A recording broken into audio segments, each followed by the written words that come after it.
Ataovy hoe zaho jiro mirehitra manazava ny fiainanao. Ataovy niveoko ny ranako ako sy fiainonao antsofinao ao.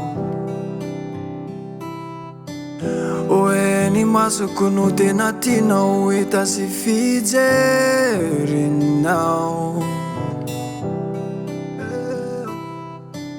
Ny tanako ny omba ao tantananao no ifikitranao.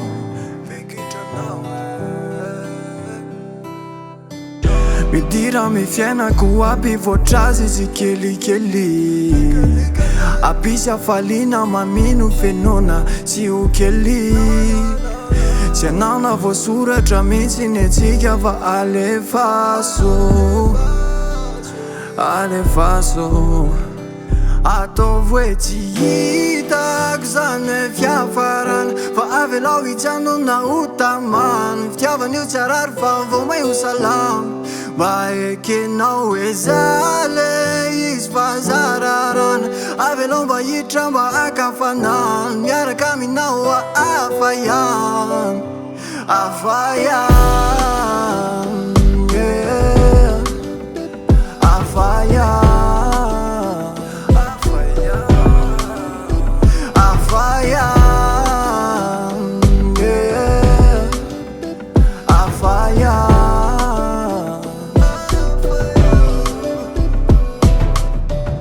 Enohy ny voko jereo ny masoko ny molotro miteny aminao.